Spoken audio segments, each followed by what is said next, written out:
Hi, how's it going? This is Resident of Collingwood for YouTube, Resident _of _Collingwood for BitChute, if it lets me upload anymore. Um, Little announcement about BitChute before I get going.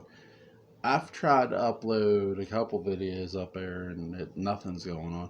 But so I'm going to keep it open. I'm not going to close it. I'm going to try to upload some videos here later today on it, but these videos are for YouTube right now. If I can get them uploaded to BitChute, I will. Um, I have a little conspiracy theory about that. I think someone's trying to give BitChute some problems, we'll say. But I'm here to read a story written by Mark Gilman. It's a Dark Shadows fan fiction story. It's called Remains of Judgment, a Dark Shadows story. So here we go. Chapter 1. And I'll read this chapter today and the next chapter tomorrow. Prologue.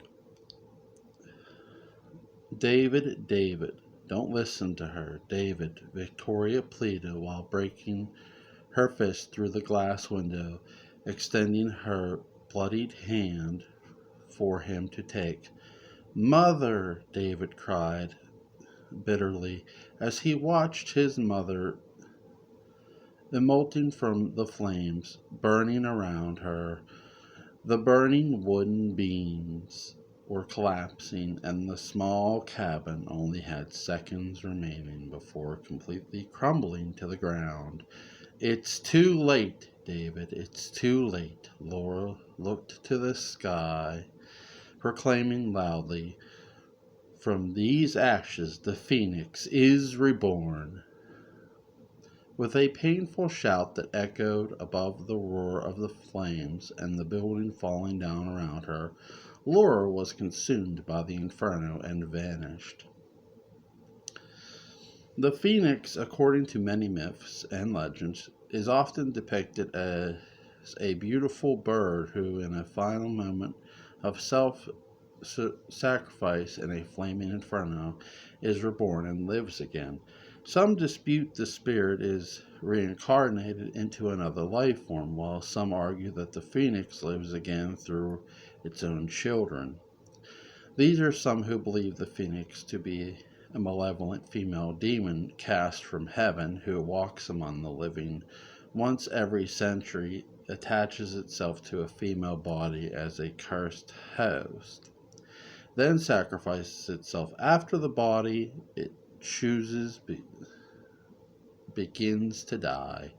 In order to revive this demon, must sacrifice with itself the innocent soul of its own to be reborn the next century.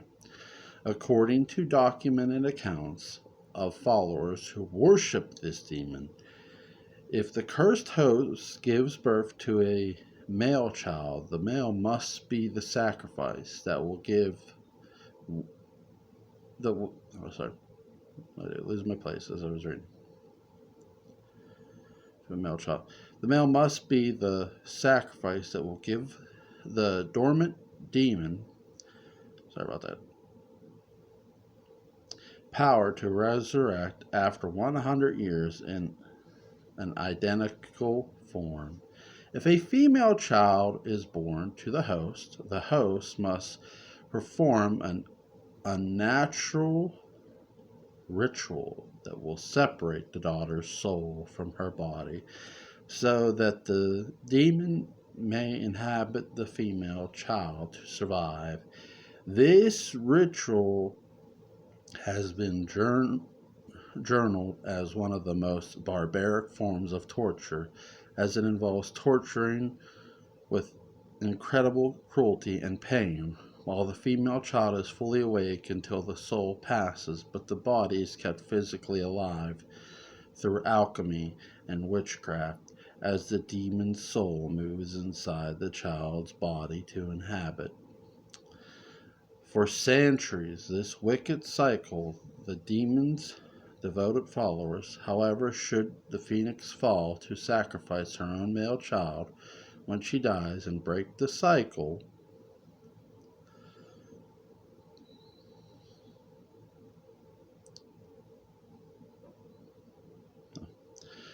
Forgive me, Father, for I have sinned. A quiet, raspy voice spoke. I am not our Father. I am working with him. However, to help you in most cases, these sins are already decided at this point. Your story is, to say the least, unique and incomplete. By your time, nearly 300 years have passed since your life was taken from you. I'm here to help guide you. I want you to make your own choice. Just know that you can tell me anything, okay? I am here for you. With a creak of the wheelchair moving forward, a figure completely wrapped in bloody and oozing bandages moved forward into the light part of the room. Visible parts of charred skin could be seen through the gapes of the wrapping, and the child's eyes were covered. The child sat quietly, deep in thought. Why don't we start at the beginning? The man gave a warm smile as he knelt down to meet her at eye level. His voice was kind and disarming. Why don't you tell me your name? I know your story, but why don't we just get to know each other and talk all this through? After a long pause of silence, he spoke again. My name is Daniel. My name means judge.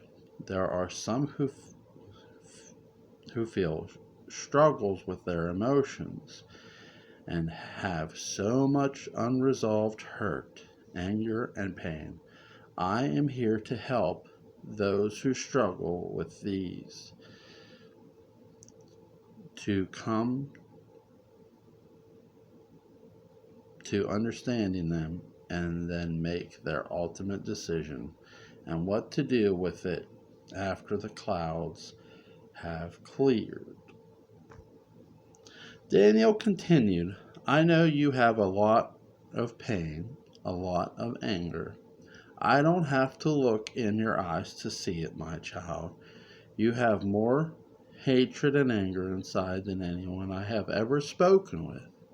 I want to help you get rid of it. The raspy voice began to crack with a slight whimper. How do you know this? We just met. You can't see me. Wet spots began to soil the bandages that covered the child's eyes. Like I said, Daniel softly answered, I've read everything about your story. I want to hear it from you. Records cannot notate emotions, sorry. However, only facts. I want to hear your story from you. Also,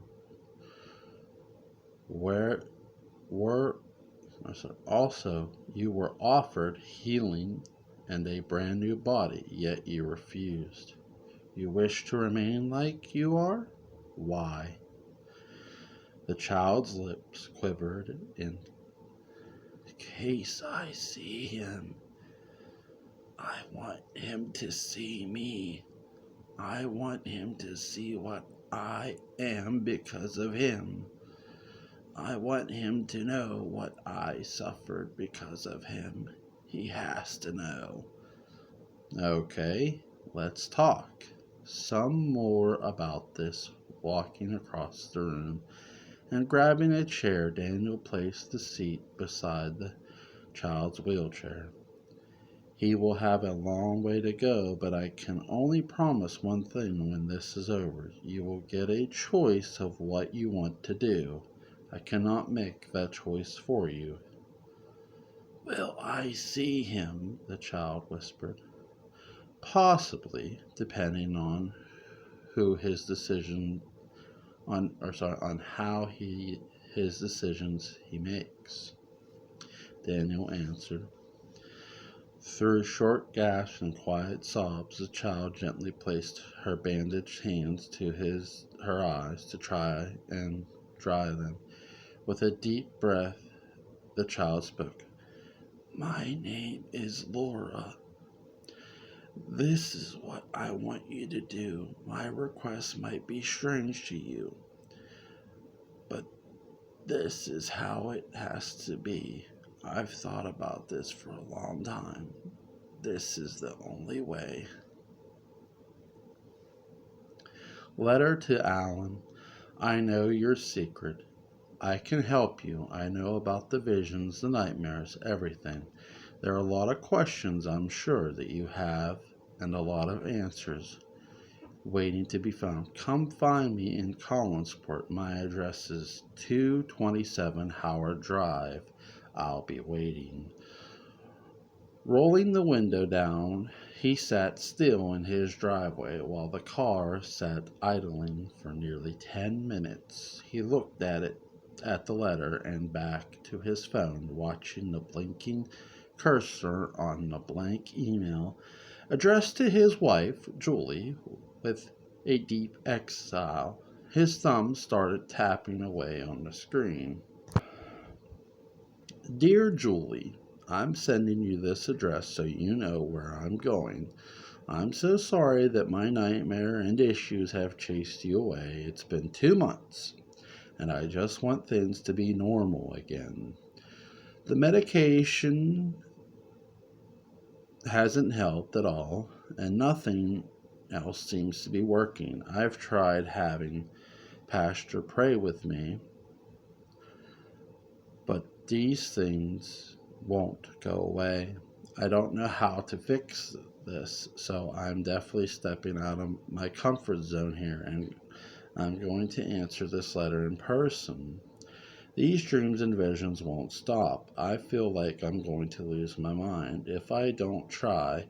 I have never been on medication before, and I'm just scared of long-term effects. If I keep trying new combinations, this guy has offered me answers with no drugs, no psychological theories, and I'd like to give it a try. I've got a feeling that this might work. I love you, and I'm doing all I can to bring myself back to you.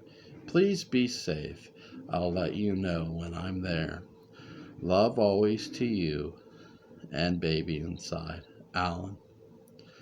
Putting the car in drive, Alan eased out of the driveway. When he got to the end of the street, he slammed his brakes. She was there again, the young woman with dark hair. He saw her standing in front of him, staring silently. She turned her head toward the direction he was about to turn, took a few steps forward and vanished. Wiping his eyes with his finger and thumb, Alan refocused and drove on. He had about 2 hours to go, according to his GPS. Along the way, his mind's eye was furiously playing scenes over and over in his mind. For the last 8 months, his days and nights were filled with terrible, reoccurring visions. He kept seeing a beautiful young woman in an old dress that looked like it was from colonial times. She wasn't able to speak in these dreams, but she would lead him through busy town streets set in old times during the late evening and stop in front of the same house, point to the front door, and vanish. Inside, he saw horrible visions of a young girl being physically abused. Other nights, he saw dreams of a young girl screaming and burning inside the house. Unable to make sense of these recurring nightmares, he sought help in the best ways he knew how. At first, dismissal, then Alan tried talking to his wife, Julie, about it after the first couple of months, after they became more frequent. Unfortunately for him, the timing was not the best because he and his wife discovered that they were going to have a child of their own. As one can imagine, Julie was worried as Alan described the repeated dreams of a child being abused and dying. Alan sought help for their church, but was told by his pastor that perhaps an evil spirit was trying to make its way into his mind and fill it with images that weren't welcome, trying to deceive him into thinking that he was going to be an abusive father. After praying with him several times, the pastor grew worrisome of not knowing how to stop the dreams and encouraged Alan to seek professional help. After months of the dreams becoming more intense and the trial and error of medication combinations not working, he became desperate and distraught. Alan, a very kind and gentle man by nature, became obsessive in his behavior, doing everything he could to fight sleep. He overloaded himself on caffeine and snack foods to stay awake at night. With his manic behavior becoming worse over time, the strain of the marriage began taking its toll on Julie. During her pregnancy, Julie gave Alan an ultimatum that he needed to get his behaviors under control or there would be no marriage, and he would not be a part of the baby's life in any case. In close way, as she saw his behavior as a threat to himself and potentially herself and the baby. Julie decided to stay with her parents in Connecticut until a little while after the baby was born, leaving Alan to stay alone in their home to give him time to face his problems and deal with them. They communicated infrequently through FaceTime on weekends and email during the week. One afternoon, Alan walked to the mailbox and saw a letter with no return address. Upon opening the letter, he found an invitation from someone who said he knew his situation and believed he could help. The name on the bottom was Nicholas Shaw, a professor in parapsychology.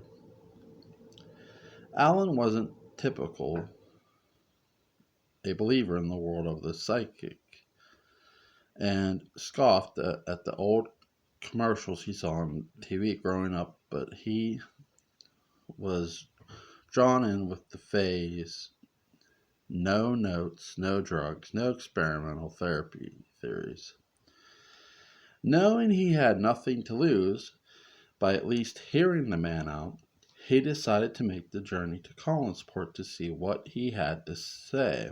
It was a partially cloudy day outside, and the wind chill factor was low. The drive was pleasant and uneventful, other than his mind often wandering off to the dreams he had once in a while.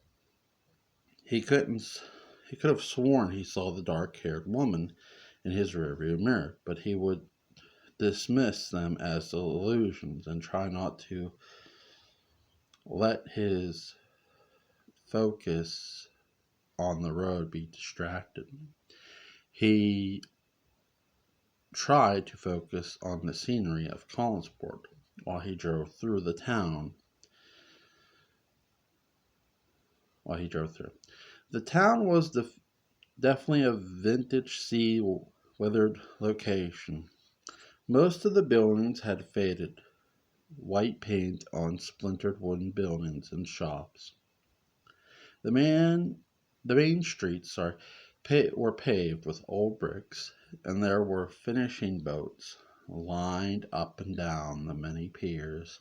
This was definitely an old beach town, and with plenty of atmosphere. The smell of salt water pre-melted inside of his vehicle as it seeped its way through the open vents. He felt an instant attraction to this old seaport town.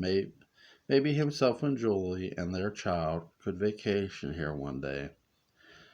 As the car rolled to a stop, he stared at the office building located at 227 Howard Street.